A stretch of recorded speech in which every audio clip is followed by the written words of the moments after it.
Assalamualaikum warahmatullahi wabarakatuh. Alhamdulillah wassalatu wassalamu ala Rasulillah Sayyidina Muhammad bin Abdullah wa ala alihi wa sahbihi wa man walah, amma ba'du. Alhamdulillah, pada pagi hari ini kita diberi kesempatan oleh Allah Subhanahu wa taala menghadiri acara Maulid di Pondok Pesantren Anwarul Huda, dan kita alhamdulillah masih dibimbing oleh guru kita Kiai Baidawi yang moga-moga Allah Subhanahu wa taala memberikan beliau sehat afiah, panjang umur fi taatillah, hingga bisa tetap membimbing kita menuju ke jalan Allah, membimbing kita dan mengajari kita bagaimana cara mencintai Allah dan mencintai Nabi Muhammad SAW dengan cara yang tidak menyimpang dari aturan Allah dan Nabi-Nya. Dan moga-moga nanti kita di yaumil qiyamah dipimpin oleh beliau Kiai Baidawi masuk ke dalam rombongan Nabi kita Muhammad SAW, dan kita diperkenalkan kepada baginda Nabi Muhammad SAW, dan moga-moga kita dipandang oleh Nabi dengan pandangan rahmah, dengan pandangan mahabbah, dengan pandangan cinta, dan diakui oleh Nabi sebagai umatnya zahir batin dunia dan akhirat. Alhamdulillah, kita bergembira sekarang di bulan Rabiul Awal yang sebetulnya bulan ini bukan bulan mulia karena tidak termasuk Asyhurul Hurum. Ya, ada 4 bulan yang dimuliakan oleh Allah, tapi Rabiul Awal tidak termasuk sebetulnya. Tapi karena Nabi kita Muhammad SAW dilahirkan di bulan ini, maka bulan ini menjadi bulan mulia karena kemuliaan manusia yang paling dimuliakan oleh Allah. Maka ketika lahirnya Nabi, kita sebagai umatnya wajib bergembira dengan kelahiran manusia yang dimuliakan, dan karenanya lah kita semua dimuliakan oleh Allah Subhanahu wa taala. Karena apapun yang terkait dengan Nabi itu dimuliakan oleh Allah karena nabinya. Madinah dulu biasa. Makkah yang dimuliakan, Madinah tidak. Tapi begitu Nabi hijrah dan kemudian wafat dan dimakamkan di Madinah, maka Madinah berubah menjadi tempat yang dimuliakan nomor 2. Kata syair-syair Arab di Hadramut mengatakan, Madinah ini katanya artinya tanahnya mahi kama bagil arawi, tidak sama seperti tanah-tanah yang lain. Kenapa? Karena keberkahan jasad Nabi Muhammad SAW. Karena keberkahan dan kemuliaan Nabi, maka berubah kota yang tadinya tidak mulia menjadi mulia semuanya. Dan kita juga sebagai umatnya menjadi mulia karena nabinya. Cuman ada yang tidak suka dengan kelahiran Nabi. Dikatakan iblis itu menangis dengan sangat, ya, menangis dengan sangat. Lek basa Jawa niku nangis ngguguk iblis niku beberapa hal. Yang pertama, ketika Nabi lahir, iblis niku nangis. Jadi iblis niku gak seneng kelahirannya Kanjeng Nabi. Yang saya takutkan niku lek enten tiyang muslim mboten seneng kelahiran Nabi, berarti napa? Menungso. Gak seneng kali kelahiran Nabi, berarti masuk iblis. Koyok ngoten lho. Mosok menungso kok dadi iblis. Nah, bergembira kepada Kanjeng Nabi, bergembira atas kelahiran Nabi itu suatu hal yang wajib bagi kita umatnya. Karena kita juga wajib mensyukuri nikmat sebagai umatnya.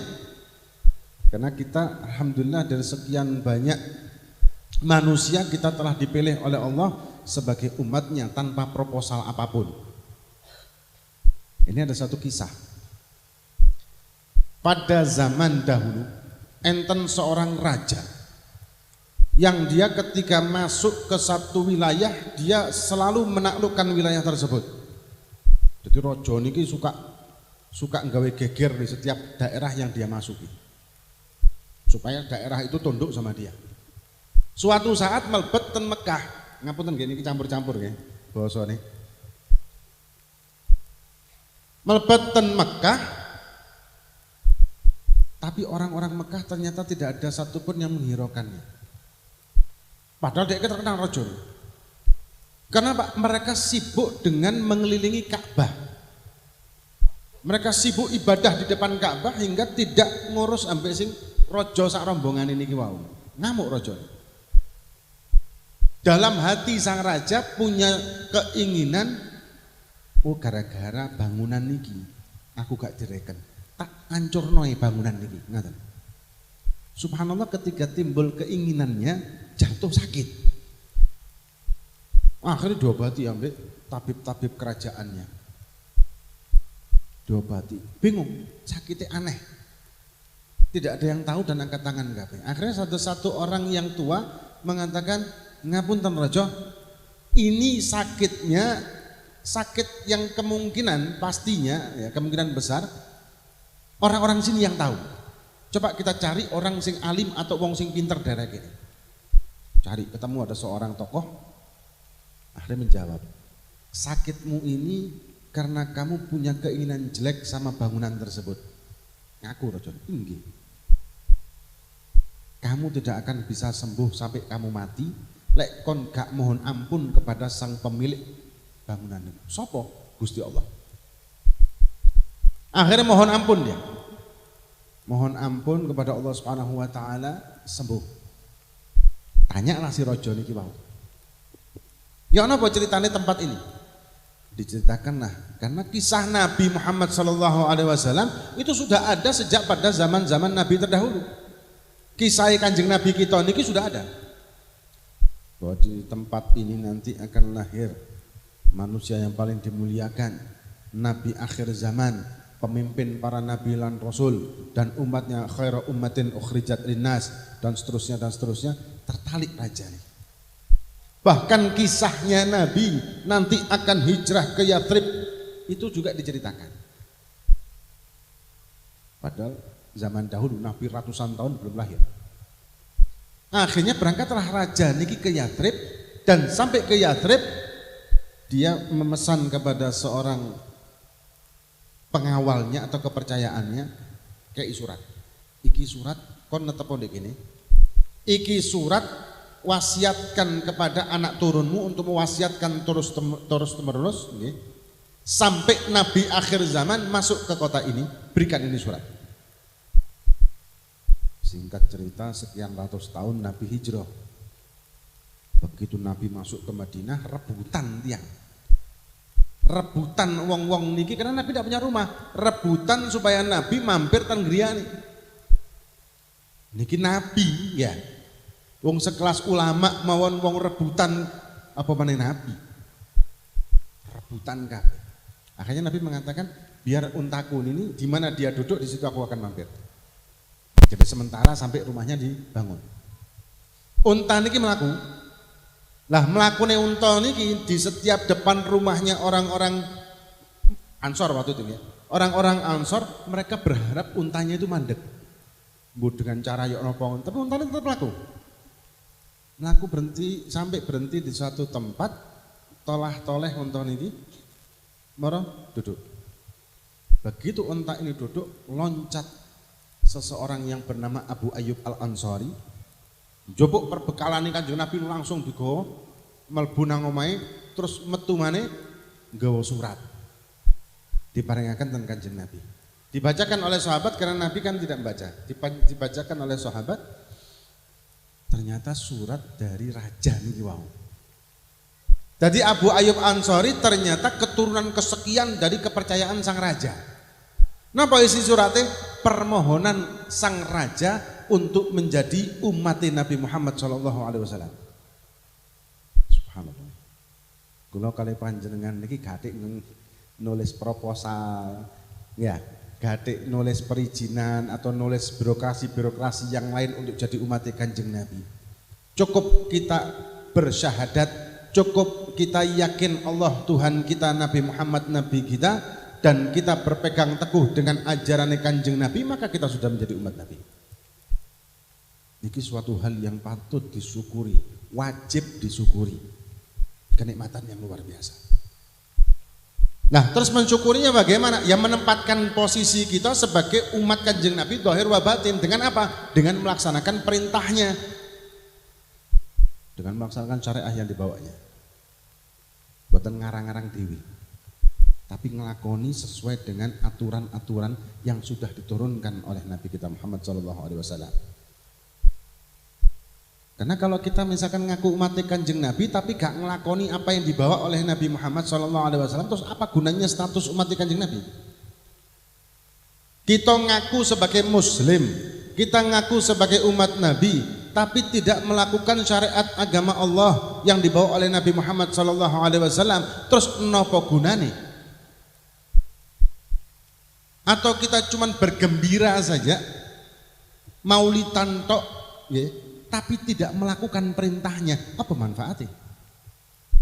Maulidan sergap sholatnya boten, tahlilan sergap sholat boten. Ini nggih lucu nih kan, enten kalau pernah dulu saya tidak percaya mosok wong tahlilan maulidan gak gelem sholat, tuh enten ternyata, enten maulidnya sergap sholatnya boten. Nah kira lucu ah, hah? Kok wayai maulid masya Allah semangatnya luar biasa, wayai tahlil semangatnya luar biasa, wayai sholat hilang. Nah, kayak uang poso nih, poso Senin Kemis rutin, tapi Ramadan boten. Nah, ini kan lucu. Kayak uang mangan niku mangan makanan pokoknya gak dipangan. Jadi mangane mangan tempe tahu, segoy enggak. Padahal ini makanan pokok enggak. Padahal wajib niki kan pokoknya, sunnah niku adalah bonusnya atau pelengkap daripada kewajiban. Enten satu jamaah waktu saya ada pengajian, kemudian dia ngomong, jamaah saya itu begitu. Saya punya kumpulan tahlil. Nek tahlil niku sergap luar biasa, masih gak berkata. Tapi sholat boten purun loh. Kok tahu sampean kok sholat enggak? Pernah suatu saat tahlil di masjid, tahlil ba'dal maghrib. Wong niku wis teko sadurunge maghrib dengar di masjid. Kan hebat. Ate tahlil waktune mari maghrib, tekone sadurunge maghrib. Iku kan istimewa to. Ya. Kalau kali panjenengan pengajian jam 9, tekone jam 10 paling. Kayak Jumatan ya. Jumatane dimulainya jam piro, tekone jam piro. Kan gak Jumatan, sik gurung adzan. Wis mari adzan, gurung adzan kedua. Mari adzan kedua, sik gurung khutbah. Sik khutbah, dorong doa. Ini kita nih. Niki sak derengi maghrib wis di depan masjid. Setelah itu adzan. Begitu mari adzan, jamaah masjid itu masuk sholat maghrib. Lah, sing jamaah tahlil sing gak gelem sholat niki mau di depan masjid semuanya. Sik ngerokok lah, si iki lah, si iku lah, gak melok jamaah. Setelah selesai jamaah, kemudian baca wirid mari, persiapan tahlil, baru gerudukan mlebu tahlilan. Ikan lucu nih. Tahlilan ini sergap, sholatnya boten. Nah, ini akhir zaman ini kadang-kadang lucu nih. Nah, kalau kita memang konsekuen dengan umat Nabi, kita sebagai umat Nabi dan kita konsekuen, ya lakukan kewajiban dan lakukan kesunahan. Utamakan wajib, kemudian baru perbanyak sunnah. Ya. Karena kita tidak akan bisa mendapatkan kebahagiaan di yaumil kiamah dan menjadi umat Nabi zahir wal batin kecuali kita melakukan 3 hal ini. Yang pertama, lakukan semua kewajiban.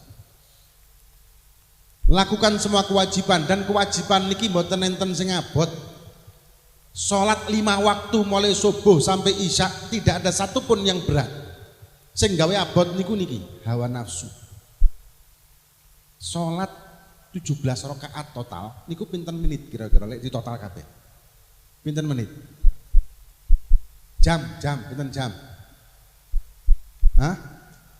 Sak jam, 17 rakaat sak jam. Khusyuk luar biasa nih. Sak rakaat sak menit paling nggih. Wis anggaplah sak jam wis. sak jam. Dari 24 jam yang Allah berikan kepada kita, 24 jam, sak jam gawe sholat. Sisa pinten 23 jam.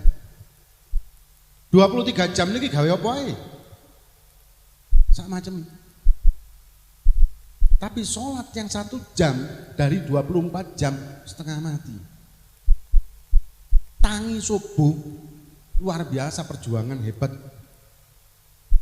Kalau untuk sholat, tapi lek tangi subuh gunane untuk nang pasar, subhanallah sergap. Ya, pasar niku biasanya murah-murah, biar jarine pas isuk sadurunge subuh ngoten murah-murah, gitu. Atau seger-seger ngoten mungkin ya. Karena banyak orang katanya saya ke pasar itu sebelum subuh karena mbok napa ngoten. Walhasil sergap nang pasar sadurunge subuh. Luar biasa, iso tangi. Tapi lek wayahe pasare prei, tangine gak iso sadurunge subuh. Jadi sadurunge subuh ini tangi gara-gara nang pasar. Kenapa? Kalau kita bangun subuh untuk sholat subuh susah, tapi kita bangun sebelum subuh untuk hal yang sifatnya duniawi sergap. Kalau ini enten rutinan di Jakarta setiap bulan, rutin. Di Jakarta ini kehidupannya orang-orang sana memang kehidupan apa nggih? Kok nyantai niku kaya gak ono ngoten. Karena nyantai di Sabtu Minggu tok. Kerjanya padat mereka. Karena jalanan macet. Kerjanya masuk jam 8, melbune jam 8, tapi berangkat teko omah itu bisa sampai sebelum subuh atau setelah subuh, jam 5, jam 6 berangkat. Karena macet kan? Ya. Lah, niku mereka sergap. Bangun niku sergap. Kenapa? Untuk kerja. Bangun sedurunge adzan itu sergap. Langsung siap-siap kabeh segala macam. Ya alhamdulillah lah kober-kober sholat kemudian langsung berangkat. Tapi begitu Sabtu Minggu kok subhanallah tangine niku ya jam 6, jam 7. Karena libur. Sergap ketika bangun dengan alasan wedi telat nang kantor nang kerjaan. Sedangkan kerjaan itu untuk mengumpulkan bekal di dunia yang cuman sementara hidup kita di dunia. Tapi ketika kita mengumpulkan bekal untuk kehidupan akhirat yang selamanya, kita gak sergap. Kan aneh loh. Jadi giat semangat golek kerja untuk kehidupan dunia yang dunia niki tidak selamanya. Kita tidak akan pernah hidup di dunia seumur dunia, tapi pasti kita hidup di akhirat seumur akhirat, dalam arti kekal abadi sak lawase. Tapi golek bekal nang akhirat gak sergap. Golek bekal ten dunia sergap. Kenapa itu semua terjadi? Karena hawa nafsu.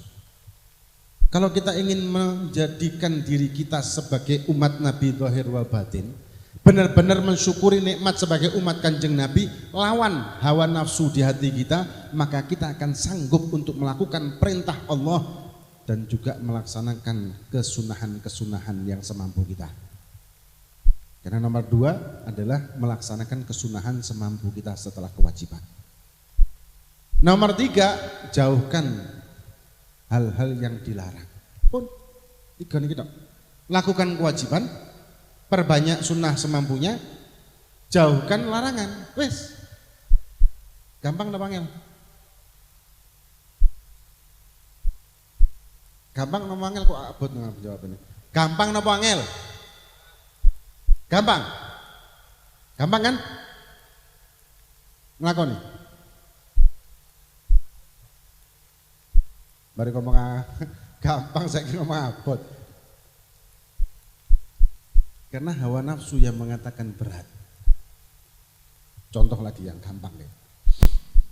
Wong maulitan kok ngeten iki acara kok seperti ini atau maulitan. Alhamdulillah di Malang ini majelis maulid banyak. Ya, majelis maulid itu banyak. Mungkin 100 majelis maulid di Malang Raya nih. Masya Allah. Tiap malam ada maulid. Istimewa. Nah, duduk maulidan, ngurungokno gosidah, ngurungokno sholawat, ngurungokno bacaan dibak, simtudurar, dia ulami dan lain sebagainya. Dengan waktu 1-2 jam. Dengan kita dangdutan sing 3 jam 5 jam, abot pundi? Nah, abot pundi? Lek secara logika apa dangdutan mek ngadeg joget kesel gorong lek senggolan terus gak karu-karuan dosane akeh maneh pas mati-matine suul khotimah pisan. Lah lek maulidan tenang, kadang dikai berkatan. Oleh berkah, oleh berkat. Lek berkat istilah wong Jawa ya. Lek berkah niku kabeh wong beda-beda. Lek berkat padha kabeh, lek beda protes. Ndokku kurang siji. Empalku gak ono. Loh, segoku kok kudu kuning. Tapi lek berkah niku beda-beda. Lek berkat kecuali kiai ini nggih. Ya, kiai ini Habibnya beda. Aja protes sampean. Nah itu contoh maulidan yang enak duduk, enak kan duduk dengan mendengarkan abot, terasanya berat. Tapi ketika kita melakukan kemaksiatan bahkan lebih berat secara fisik tapi terasa ringan.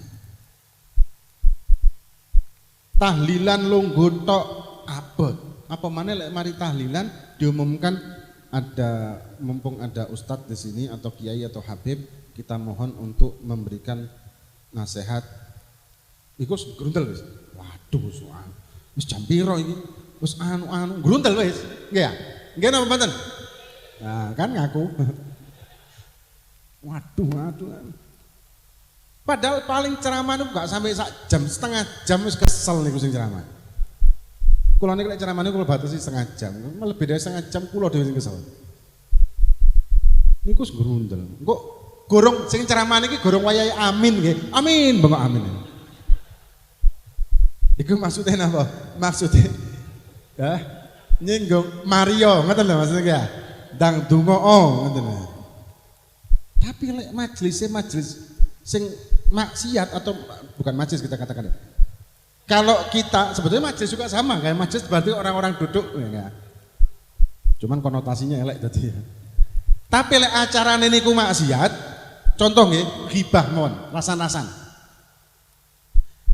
Mulai nang pasar, toko pasar mulai ke rumah panas ngeten iki.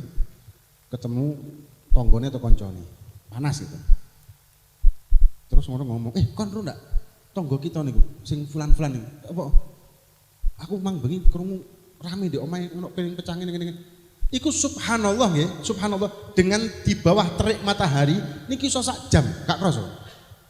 Kayak orang sing ngipasi ngoten lho. Ambek ngadeg maneh, ngadeg. Niki tahlil maulid sing lungguh kayak ngeten niku wis balik umek kae sikile. Tapi lek mau ghibah rasan-rasan ngadeg ini kok dipijeti mbek setan ngoten iki. Dadi seger ngono. Itulah bukti. Bukti bahwa dohir niki sebetulnya bisa ditipu oleh hawa nafsu. Kalau kita tidak mau menekan dan mengendalikan hawa nafsu, maka ya kita akan begini-begini aja sudah. Abot jadi umat Kanjeng Nabi, kita akan merasa seperti itu. Oh, abot jadi umat Kanjeng Nabi. Tapi kalau kita berani menekan dan mengendalikan hawa nafsu, maka kita akan merasakan kelezatan dan kenikmatan hasil dari ibadah yang sempurna. Dan kemudian kita tidak akan bisa melakukan ibadah-ibadah tersebut kecuali kita tahu caranya, dan kita tidak mungkin tahu cara kecuali kita ngaji kepada ulama-ulama yang punya sanad yang jelas. Alhamdulillah kita di sini ada Romo Yai Baidowi Musli yang sudah luar biasa dari zaman dahulu, beliau dakwah dan ulama yang bisa kita pegang, yang bisa kita panuti, yang bisa kita tiru, yang bisa kita jadikan pedoman kita untuk menjadikan diri kita betul-betul masuk ke dalam rombongan Nabi Muhammad SAW ini. Pegang dan amalkan apa yang beliau ajarkan. Bukan cuma sekedar pokoknya ngaji tapi tidak mengamalkan, percuma juga. Dan nuruto ambek ulama selama tidak melanggar perintah Allah lan Kanjeng Nabi, maka apa yang diperintahkan oleh ulama-ulama kita itu pasti hak, pasti untuk kebaikan kita. Selama tidak melanggar perintah Allah dan Rasulnya. Ada satu kisah masalah niki talabul ilm niki. Enten Syekh Sa'ad Ba'syan niki sing pengarang kitab Busyrul Karim. Busyrul Karim niki syarahnya kitab Muqaddimah Hadramiyah. Ya. Kitab Muqaddimah Hadramiyah itu dihasyiai juga oleh Syekh Mahfud At-Tirmizi, Termas. Syekh Mahfud Termas. Kemudian ada seorang santri dari Syekh Sa'ad Ba'syan niki duwe anak telu wedok kabeh perawan tapi tidak ada yang meminangnya. Di Aden, kota Aden, di Hadramut. Datang kepada Syekh Sa'ad, ya Syekh Sa'ad, saya ini ada masalah, ada 3 masalah. Napa? Yang pertama, saya ini punya 3 anak putri, tapi gak ono sing jaluk karena mereka ini tidak pernah keluar rumah. Putri saya ini kan masya Allah, putri-putrinya ini berukutan, pakai cadar, tidak mau keluar dari rumah. 3 orang. Jadi tidak ada yang tahu kalau saya punya anak perempuan. 1. Yang kedua, saya sama istri sampai saiki gurung haji. Terus yang ketiga, rumah saya ini wis wae renovasi tapi gak ada duit. Terus pundi? Jare Syekh Sa'ad Ba'syan noren jupuk korek apa ngono mamu. Ya napa ngono? Loh, sampai iki serius jawab kita. Sampai iki serius ya? Iya, apa ngono mamu? Lek kula kali panjenengan dikengken kali Ki Badawi kaya ngoten kira-kira ya napa? Moron jawab KPR kurang lunas kok. Apa ngono mamu? Karena orang dahulu nggih sami nawatok nang kali kiai, kali ulama, kali habib niku luar biasa. Pertama memang nanya si penyanyi, jadi menegaskan lagi, loh bener aku kau ngobong sama aku. Apa ngono mamu saiki langsung. Jupuk mulai. Gadek ngomong ambek keluargane langsung diobong, omane itu kok njobong. Ketika terbakar, anak-anaknya sak bojone kaget kan, otomatis mereka keluar, wes gak sempet kudungan, gak sempet gawe cadar, keluar. Wong kampung metu kabeh. Begitu wong kampung metu kabeh delok, loh, anake sapa iki? Jare siji wong, anakku. Aku duwe anak lanang Joko. Tak jaluk siji. Gawe anakku. Oh iya, siji. Siji mana teko? Iku anakmu, iya. Tak rabekno ambek anakku, kon ambek bojomu tak hajitno. Loro. Sing ketiga, iku anakmu tak gawe anakku. Omamu jarno kobong tak bangun mulai anyar.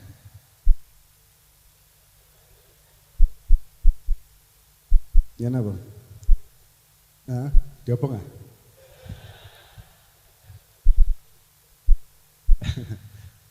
Ini contoh saja nggih, contoh. Aja sampai diopong lho nggih. Diopong temenan gak tanggung jawab lho. Niki contoh kalau nurut ambek ulama yang hak sing bener yang berpegang dengan Allah dan Rasul, ulama-ulama yang warok, ulama yang zuhud, ulama sing punya sanad genah, maka kita selamat dunia akhirat. Tapi kalau kita menyimpang, bahkan kalau kita sampai berani mengatakan mantan, kulo mantan santri ini Kiai Fulan, niki sudah suul adab dan tidak akan ada keberkahan di ilmu yang kita ambil. Atau kita suka membantah, atau kita suka menyalahkan, atau kita suka memperbandingkan antar ulama, ini juga naudzubillah. Karena kalau kita memperbandingkan itu sama dengan mengadu domba ulama-ulama pewaris Nabi Muhammad SAW. Naudzubillah min dzalik. Karena masing-masing ulama niku kan punya metode dewe-dewe. Sunan Bonang, Sunan Ampel dengan Sunan Kalijogo. Ada dua kelompok dengan 2 metode dakwah yang berbeda. Gini mboten. Sunan Kalijogo dengan pendekatan seperti budaya. Sunan Ampel mboten langsung letterlek. Ya. Dua-duanya niki sebetulnya kan kalau kita lihat bertentangan metode dakwahnya. Cuman apakah ada dalam sejarah literatur apapun yang menceritakan Sunan Ampel geger ambek Sunan Kalijogo atau saling mengkritik atau saling ngilokno atau santrinya Sunan Kalijogo demo Sunan Ampel atau Sunan Ampel santri-santri ini demo Sunan Kalijogo? Enten apa betul? Tidak ada. Kenapa? Ini perbedaan manhaj, perbedaan metode. Sing gawe masalah niki kadang-kadang sing niki lho, akar rumput itu. Sing ilmune cuman alif ba ta, tapi wis iso macam-macam, iso ngedu barang. Ketika ditakoki dalile pundi? Sampeyan ngomong ngenten niku dalile pundi? Wis pokoke gak oleh ngono. Lho lha nggih dalile pundi? Wis pokoke gak oleh. Lho nggih lah dalile pundi? Wis sampeyan belajar maneh lho. Wong-wong kok ngeten iki yang ternyata ngapunten-ngapunten nggih, bukan kita menghina, cuman banyak apalagi di media sosial wong-wong keminter dadi ulama. Padahal ngaji mboten saged, ngapunten nggih. Saya tidak menghina orang, tidak apa, cuman ini sebagai ibroh bagi kita. Kadang banyak zaman sekarang niki wong sudah merasa sebagai ustadz, sebagai guru, sebagai wong sing pinter agama, padahal dia tidak bisa ngaji, tidak bisa membaca kitab. Kalau pernah enten tiang niku diskusilah katakan dengan saya dengan satu masalah. Kemudian ketika saya sodorkan kitab yang ibarat kata ndak ono harokate nggih, kitab gundul kalau bahasa sarek santri. Niku dia menjawab saya tidak bisa menjajah. Ngapunten saya tidak bisa membaca. Nah, niki kok mempermasalahkan padahal ono dalile kabeh tapi dipermasalahkan sama dia. Dengan akal dan logikanya atau dengan guru. Zaman saniki banyak orang-orang seperti itu. Ya. Sing kudu ulama gak tau ngaji, gak tau apa wis dadi ustaz. Ngajine gak karuan, tajwide nang ndi gak genah wis dadi ustaz. Akhirnya gawe akal. Sampai yang baru-baru terjadi niku zina iku halal niku. Gara-gara kan menafsirkan Quran seakal-akali dhewe. Lah sing menjadi masalah niku wong awam sing gak ngerti napa-napa. Lek jamaah-jamaah santri ngenten wis tau ngaji, wis tau napa, ya ditolak. Pasti itu kok-kokoan iki wong gendeng iki berarti. Tapi kalau misalkan wong sing awam banget. Ya pasti katut dong. Sapa sing gak kepingin kok ngeten? Pembantu halal. Kenapa? Milkul yamin. Wah, temenan iki. Ono Qur'ane kok. Lho jare sapa? Lha kok jarene wong iku. Ono dalile. Terus kita golek pembantu sing ayu. Halal, mungkin halal dalilnya. Bahaya betul itu, bahaya betul. Karena orang awam ya, kita tidak bisa melihat diri kita. Kalau diri kita ngerti, dengan ngerti karena ngaji, majelis. Tapi orang awam. Saya pernah ngaji di beberapa daerah, bahkan ngapunten ya. Saya tidak menunjukkan kesombongan atau apa tidak, tapi ini buat ibroh, buat contoh bagi kita semua. Saya punya pengajian di beberapa daerah di Jakarta. Orang-orang pejabat-pejabat, orang-orang pengusaha-pengusaha, wong-wong sing ibarat kata di dunianya mereka terkenal. Dan Islamnya mulai cilik dari keluarga Islam. Niku mbaca Fatihah niku lho mboten bisa. Betul, sudah tua, sudah punya anak, bahkan ada yang punya cucu. Baca Fatihah niku lho mbak iso. Tapi kepingin belajar makrifat, tak lucu. Serius nih. Betul itu. Jadi gak iso sama sekali. Enten malah sing bicaranya ngus, dhuwur. Ngomongnya dukur sampai saking dukure sampai kesampluk pesawat nang dukure ngene. Ketika saya jawab dengan, loh itu kan ada di Arkanuddin. Masih panjang ya, tapi saya jawab, loh itu kan ada di Arkanuddin di rukun agama. Dek kaget. Tuh, Arkanuddin itu napa? Giliran saya sing kaget. Betul saya kaget. Loh, jenengan niki ngomongnya dhuwur-dhuwur kayak ngoten gak roh Arkanuddin, mboten semerap. Ya napa sih? Padahal rukun agama itu dasar. Rukun agama iman Islam itu landasan dasar. Lah itu harus bicara sing dhuwur-dhuwur tapi landasannya gak ngerti. Ibarat kata kalau arek-arek ngomong masalah matematika sing rumus apa? Hah? Rumus niki Pitagoras lah sing opo lah. Sing kertas buras apa segala macam itu. Tapi siji tambah siji piro gak ro. Ibarat kata seperti itu. Nah, ini zaman-zaman sekarang ini kalau kita tidak hati-hati dan tidak berpegang teguh dengan ulama yang genah, ulama yang bersanad, ulama yang bisa membimbing kita kepada Allah dan Rasul dengan cara yang sesuai aturan syariat, maka kita akan tersesat kalau kita tidak mengikuti mereka. Ma'udzubillah min dzalik. Nah, niki moga-moga kita semua yang hadir dijadikan oleh Allah Subhanahu wa taala sebagai umat Nabi Muhammad sallallahu alaihi wasallam zahir batin dunia dan akhirat, dan moga-moga guru kita Kiai Baidawi dan dan keluarganya diberi oleh Allah Subhanahu wa taala perlindungan, diberi sehat afiah hingga tetap bisa membimbing kita untuk mengenal Allah dan mengenal Nabi Muhammad sallallahu alaihi wasallam, dan moga-moga kita semua nanti kelak di yaumil kiamah sakit sarang-sarang masuk ke dalam rombongan Nabi kita Muhammad sallallahu alaihi wasallam, dipimpin para kiai kita, para habaib kita, dan dikenalkan kepada Kanjeng Nabi dan dipandang oleh Nabi dengan pandangan mahabbah, dengan pandangan cinta, dan diakui oleh Nabi sebagai umatnya zahir batin dunia dan akhirat. Hadza ma aqul lakum wal afu minkum. Wassalamualaikum warahmatullahi wabarakatuh.